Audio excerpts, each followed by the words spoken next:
तो डॉक्टर साहब, आप अगर इस मौजू पर गुफ्तगू का आगाज़ कर दें, क्योंकि ये सीरत ऐसी है कि इसको बयान कहाँ से करना है, कहाँ पे इख्तिताम करना है, हम तो नहीं समझ सकते। अगर आप इस पर शुरुआत कर दें। बिस्मिल्लाह रब्बी मोहम्मद करीम अलैहिस्सलातु तस्लीम। सबसे पहले तो यादावरी का शुक्रिया और बेहमदी ताला, आज आपने फिर एक ऐसे उन्वान का इंतखाब किया है कि जिसका तसव्वुर करते ही दिल से दिमाग को जाते सारे रास्ते मुअत्तर होना शुरू हो जाते हैं। ये एक ऐसी अजीम शान हस्ती के ज़िक्र का अहवाल है कि जिन्हें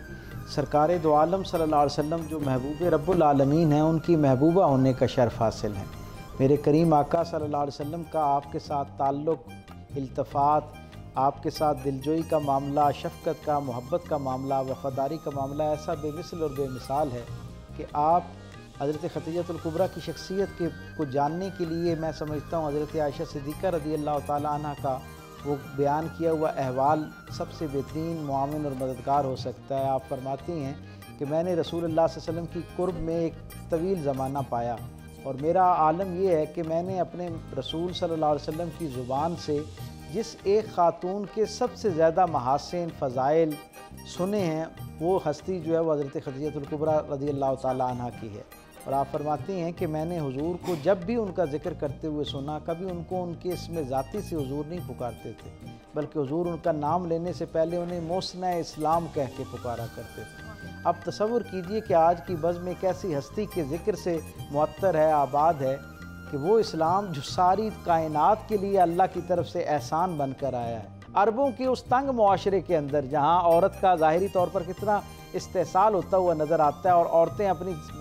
यानी सलाहियतों के बावजूद अपना नाम पैदा करना उनके लिए बहुत मुश्किल था। नाम पैदा करना क्या, ज़िंदगी गुजारना ही बड़ा मुश्किल हो चुका था। उस मुआशरे के अंदर रसूलुल्लाह सल्लल्लाहु अलैहि वसल्लम के ऐलान नबूवत से पहले का जो ज़माना है, उसमें आपका आलम ये है कि आप अपना कारोबार करती हुई नज़र आती हैं। और डॉक्टर ल्यूरेन जसर, जिसने रसूलुल्लाह सल्लल्लाहु अलैहि वसल्लम की ज़िंदगी के ऊपर जदीद दुनिया के अंदर एक बहुत मोतबर सीरत निगार के तौर पर जिसे पहचाना जाता है, उसने लिखा कि आप अरबों की उस खित्ते के अंदर मौजूद पहली women of chamber of commerce जो है, ख़वातीन का जो चैम्बर ऑफ कॉमर्स है, उसकी जो है वो आप सरपरस्त थीं और आप उसकी ज़िम्मेदार थीं। आपको मलिकतुल अरब के नाम से पुकारा जाता था और आपका कारोबार जो था उसमें अल्लाह ने इतनी बरकत दे रखी थी उसमें, और उस कारोबार की इस फैलावट के अंदर यकीनन अल्लाह रब्बुल इज़्ज़त की बरकत के साथ साथ हज़रत खदीजतुल कुबरा सलामुल्लाह अलैहा की वो जो रास्त गोई है, दयानतदारी है, मामला फ़हमी है और दूर अंदेशी है, बेहतरीन हिकमत अमली मुरतब करना तजारत के हवाले से, वो भी शामिल था। आपकी तजारत का आलम यह था कि आपका जो काशाना नूर, आपका घर जो मक्के के अंदर मौजूद था, उससे आज के एतबार से जो आज की तरतीब बनती है उसके एतबार से 22 मील के फासले पर वो जो वादी मज़हरान है ना, वो मौजूद है। आज अगर उसको कैलकुलेट करें तो 22 किलोमीटर के फासले पर वादी मज़हरान था और उसके अंदर एक मीनार कायम किया गया था जो गोया पूरी दुनिया से, अरबों में बिलखुसूस और बाकी दुनिया से भी आने वाले लोग जो मक्के की ज़ियारत के लिए आते थे, काबतुल्लाह की ज़ियारत के लिए आते थे, उन्हें यह अंदाज़ा हो जाता था कि यहाँ से अब काबा करीब है। 22 किलोमीटर का फासला था। आप ये देखें कि आपकी तिजारत में इतनी अल्लाह ने बरकत दे रखी थी, इतना वसी उसका सेटअप था और नेटवर्क था कि एक ऊँट जो है वो आपके दरवाजे पर खड़ा होता था और आपके काफ़िले का दूसरा ऊँट जो है वो उस वादी के अंदर मौजूद होता था। तो उससे अंदाज़ा लगाएं कि 22 किलोमीटर का ऊँटों की कतार पर जिसका काफ़िला और सामान तिजारत जाया आया करता था, वो माली इतबार से उस सोसाइटी के अंदर कितनी मजबूत और मुस्तहकम थी। फिर इखलाक और किरदार भी था, अल्लाह ताला ने वजाहत भी अता कर रखी थी, वक़ार भी अता कर रखा था, हुस्न जमाल भी अता कर रखा था। चुनांचे हम देखते हैं कि जब दो पहले निकाहों के बाद आप अपने बच्चियों की कफ़ालत के लिए वहाँ मौजूद होती हैं, तो आलम यह है कि अरबों के हर नामवर घराने की जो सरदार हैं, उनकी ये ख्वाहिश होती है कि या हज़रत खदीजतुल कुबरा के साथ उनकी कोई निस्बत कायम हो जाए या उनकी औलादों में से किसी की कोई निस्बत कायम हो जाए। बड़े बड़े जो नामवर और मुतमव्विल लोग हैं, सोसाइटी में बड़ा इन्फ्लुएंस रखने वाले, असर नफूज़ रखने वाले लोग, उनके रिश्ते आते हैं और आप अपने बच्चों की तरबियत के अतबार से जो है उस पर कंप्रोमाइज़ नहीं करती और इनकार करती जाती हैं। और फिर एक ज़माना ऐसा आता है कि मेरे करीम रसूल सल्लल्लाहु अलैहि वसल्लम की ज़िंदगी जो है उसमें 25वां साल चढ़ता है और मेरे रसूल सल्लल्लाहु अलैहि वसल्लम का मामला ये है कि रसूल रहमत सल्लल्लाहु अलैहि वसल्लम जो हैं वो सामान तिजारत उस वक्त तक हुजूर की एक ताजर के तौर पर भी एक बेहतरीन शोहरत जो है वो फैलना शुरू हो चुकी होती है। आपकी दयानतदारी और रास्त गोई जो है उसका चार दांगे आलम में जो है वो चर्चा होना शुरू हो चुका होता है। उस आलम के अंदर अरबों का मिजाज ये था कि साल में 2 मरतबा जो है वो तजारती काफ़िले रवाना किया करते थे। उनमें एक जो सर्दियों का मौसम होता था,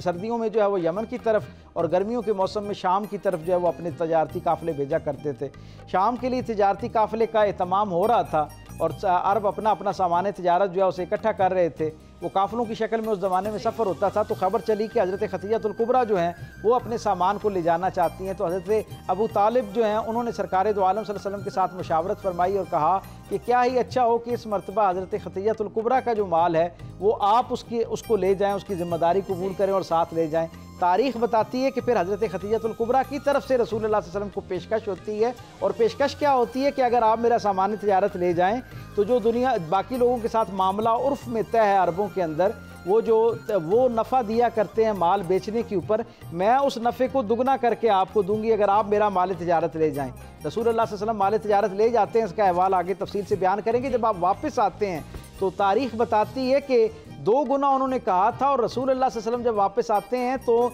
जो माल पर उमूमी नफ़ा था उसका 3 गुना नफ़ा लेकर वापस पहुँचते हैं। और फिर जो साथ ग़ुलाम है मैसरा, वो जब आपके ख़साइल बयान करता है, आपकी रूहानियत के बारे में बयान करता है, आपकी उसने मामलत पर जब गुफ्तगू करता है उस पर गवाही आके देता है, तो हज़रत खतीजतुल कुबरा का दिल और ध्यान जो है वो अल्लाह सरकार दो आलम सल्लल्लाहु अलैहि वसल्लम की तरफ राग़िब कर देता है। और फिर आपकी तरफ से वो अज़ीम शान आपकी जो सहेली हैं हज़रत नफीसा, उनकी ताल्लुक़ से हुज़ूर को पैगाम निकाह पहुँचता है। और फिर वो एक अज़ीम शान निकाह होता है जो कायनात के मुतबरक तरीन निकाहों में से एक निकाह है कि रसूल रहमत सल्लल्लाहु अलैहि वसल्लम के हरम की इज़्ज़त हज़रत खतीजतुल कुबरा को हासिल होती है। आप अगर ये बता दें कि बेशुमार ऐसे एजाज़ात हैं जो कि हज़रत खतीजा को हासिल हुए। एक तो आप पहले बता रहे थे कि वो पहली ज़ौजा होने का एजाज़ उन्हें हासिल हुआ, फिर दूसरा ये कि ना सिर्फ ज़ौजा होने का, पहली मुशीर होने का एजाज़ उन्हें हासिल हुआ, और फिर सबसे पहले नमाज अदा करने का एजाज़ उन्हें हासिल हुआ। जी, आप ये देखें कि हज़रत खतीजतुल कुबरा की सारी ज़िंदगी जो है ना वो अल्लाह रब्बुल इज़्ज़त की तरफ से मुनफरिद एजाज़ात जो हैं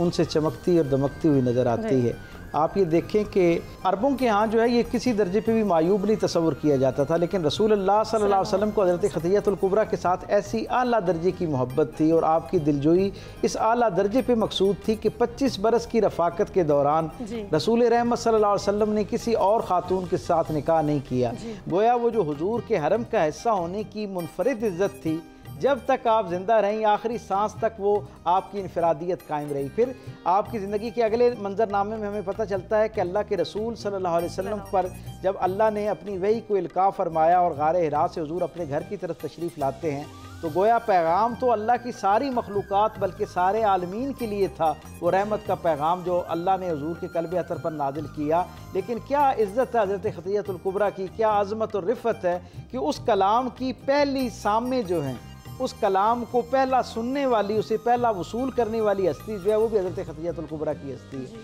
फिर इसमें एक और बड़ा मुनफरिद एजाज़ ये है कि कुरान हकीम की आयात की पहली तिलावत की समात, उसका शर्फ भी आपको हासिल है कि रसूलुल्लाह सल्लल्लाहु अलैहि वसल्लम ने वो सूरह अलक की वो 5 मुकद्दस आयात तिलावत फरमाई और आपने गोया उसे अव्वलीन दर्जे पे उसकी समात का शर्फ पाया। फिर रसूलुल्लाह सल्लल्लाहु अलैहि वसल्लम की सबसे पहली मरतबा पहली जिस शख्सियत ने आप पर ईमान लाने का शर्फ पाया और आपकी तस्दीक की, वो भी जनाब खतीजतुल कुबरा सलामुल्लाह अलैहा है। और फिर इसी तरह ख़वातीन को आपकी निस्बत से ये मुनफरिद एजाज़ हासिल है कि पहला ईमान हासिल करने वाला जो एक एजाज़ है वो भी ख़वातीन के पास हज़रत खतीजतुल कुबरा की निस्बत से है। फिर रसूलुल्लाह सल्लल्लाहु अलैहि वसल्लम के साथ पहली नमाज पढ़ने का शर्फ जो है वो भी हज़रत खतीजतुल कुबरा सलामुल्लाह अलैहा को हासिल है। तो इस तरह के बेशुमार मुनफरिद एजाज़ात हैं और ये क्यों ना हो, क्योंकि रसूलुल्लाह सल्लल्लाहु अलैहि वसल्लम की निस्बत से आपको ये एजाज़ हैं और दूसरी तरफ से आपकी वफ़ादारी जैसे ये एजाज़ात मुनफरिद हैं, इसी तरह आपका जो हुजूर के साथ वफ़ादारी का एक मामला है वो भी इतना ही मुनफरिद और मुमताज़ है। तारीख़ के वो अल्फाज जो हैं उनमें आपका किरदार किस तरह सूरज की तरह रोशन है। जिस वक्त शेब अबी तालिब वाला ये मामला हुआ और समाजी बायकाट का हुआ तो उसमें तय ये हुआ था कि रसूलुल्लाह सल्लल्लाहु अलैहि वसल्लम और आपके अहले ख़ानदान में बनु हाशिम में वो लोग जो ईमान ले आए हैं उनका बायकाट किया जाएगा। सो आप शेब अबी तालिब मुंतकिल होते हैं और आपके भतीजे हज़रत हकीम बिन हज़ाम आपके पास आते हैं जो उस वक्त तक इस्लाम नहीं लाए थे, लेकिन मक्के के वो बहुत मुअस्सर शख्सियत थे। तो उन्होंने ये कहा कि मैं आपके लिए गुंजाइश ले लेता हूँ और आप मक्के के अंदर रुक जाएँ, सरकार दो आलम सल्लल्लाहु अलैहि वसल्लम जो है वो वहाँ चले जाएँ, कुछ वक्त में हालात बेहतर हो जाएंगे तो मुमकिन है ये सोशल बायकाट ख़त्म हो जाए और हालात साजगार हो जाएँ तो दोबारा आप जो है ना इकट्ठे रहना शुरू कर दीजिएगा। हज़रत खतीजतुल कुबरा का जवाब सुनिए, उन्होंने कहा और कि ये कैसे मुमकिन हो सकता है कि रसूलुल्लाह सल्लल्लाहु अलैहि वसल्लम वहाँ उसरत की तंगी की ज़िंदगी गुजार रहे हैं और मैं यहाँ पर अपने घर में आराम कर रही हूँ। फिर दूसरी बात, जब सरकार दो आलम सल्लल्लाहु अलैहि वसल्लम को ये मुआहिदा जो था, ये ज़ोहर का ढलती जो दोपहर होती है उस वक्त तय हुआ और ऐलान ये किया गया कि सूरज डूबने से पहले आपने मक्का छोड़ना है। आप तसव्वुर कीजिए वो शहर जहाँ हुजूर ने आँख खोली और फिर इतना तवील ज़माना पाया, वहाँ आलम यह है कि रात होने से पहले पहले गोया आपको वो बस्ती छोड़नी है। सरकार दो आलम घर तशरीफ़ लाते हैं, अपना मुख्तसर सा सामान जो है वो एक चादर के अंदर बांधते हैं, हुजूर जाने लगते हैं। तो उससे पहले तक हज़रत खदीजतुल कुबरा का ये मामूल था कि हुजूर के साथ जब कभी सफ़र पे निकलती तो रसूल अल्लाह सल्लल्लाहु अलैहि वसल्लम से एक कदम पीछे चलती। ये आपका मामूल था कि हुजूर के इकराम में कि हुजूर आगे चलें और मैं उनके पीछे पीछे चलूँ। तारीख़ का इकलौता मंजरनामा है, मेरे करीम रसूल सल्लल्लाहु अलैहि वसल्लम उस अजीम शान मुशक्क़त के लिए, इस दीन की के लिए कुर्बानी देने को अपने घर से निकल रहे हैं। हुजूर का सामान बांधा हुआ, हुजूर सामान उठा के निकलने लगते हैं तो हज़रत खदीजतुल कुबरा आपके हाथ से वो सामान ले लेती हैं। और क्या अजीम शान तारीख़ साज वो फ़िक्रा कहते हैं। मैं कुर्बान जाऊँ उन अल्फाज पर जो अल्लाह ने इखलास के अंदर डूबे हुए वो अल्फाज हम तक पहुँचाए। अल्लाह अकबर। आपने फरमाया कि एक कनीज़ की मौजूदगी में ये मुनासिब नहीं है कि उसका आका अपना सामान खुद उठाकर घर से निकले। कहा मैं वो सामान उठाती हूँ और हमेशा पीछे चला करती थी, लेकिन ये क्योंकि आजमाइश का सफ़र था, एक इब्तला और मुसीबत में जाने का सफ़र था, तो तारीख़ बताती है कि ये इकलौता सफ़र है जिसमें हज़रत खदीजतुल कुबरा घर से निकलने के बाद हुजूर के आगे आगे चल रही हैं। आप तो अल्लाह के नबी हैं, आपका तो बराह रास्त अल्लाह के साथ एक ताल्लुक़ है, आपको तो अल्लाह की तरफ से ताईद और हिमायत और क़ुव्वत अता की जाती है। मेरी आपसे मोहब्बत, आपके साथ वफ़ादारी का तकाज़ा ये है कि मैं अपने इस रवैये से आपको ये पैगाम देना चाहती हूँ कि मैं जितना आप इस पर अल्लाह के पैगाम को पहुँचाने के लिए कमर बस्ते हैं, उसी तरह मैं भी पूरे अज़्म के साथ मौजूद हूँ। आप ये देखें वो खदीजतुल कुबरा जो शेब अबी तालिब में जाते वक्त इस अज़्म शान के साथ जा रही हैं। जब ये समाजी मुकाता जो है वो मुनक़ता हुआ और दोबारा ज़िंदगी बहाल हुई, तो हालत ये थी कि वही खदीजतुल कुबरा 3.25 साल की मुशक्क़त के बाद जब वहाँ से वापस आती हैं तो आपको चारपाई पर उठा के लाया जाता है। इस दर्जे की मुशक्क़त, जैसे क़िबला मुफ्ती साहब ने बड़ा वजाहत के साथ उसको बयान किया कि सरकार दो आलम फरमाते हैं कि कई दिन गुजर जाते जब खाने को कुछ ना होता और बसर औकात हम झाड़ियाँ और उनकी जड़ें जो है उनको उबाल कर उससे अपनी ज़िंदगी का जो निज़ाम है उसको मुरतब करते। आपके भतीजे कई मरतबा इस कैफियत में आपको देखते तो बड़ी तकलीफ़ होती। एक दिन आपके भतीजे ये हकीम बिन निज़ाम और उनके भाई चचाजाद भाई, ये दोनों जो है वो पकवान कोई था, वो उन्हें लगा कि ये हज़रत खदीजतुल कुबरा तक पहुंचना चाहिए, वो लेकर जाने लगे। तो पहले तो अबू जहल ने रोक लिया, आपने उसके साथ मुकालमा किया और ज़बरदस्ती वहाँ से वो सामान लेकर उनकी तरफ पहुँचे। वो क्योंकि जो पका हुआ पकवान था वो बहुत थोड़ा था और शेब अबी तालिब में लोग ज़्यादा मौजूद थे। ये मेरे ख्याल में आज की जो हमारी बेटियाँ बहुएँ बनकर जाती हैं उनके लिए भी इसके अंदर पैगाम मौजूद है।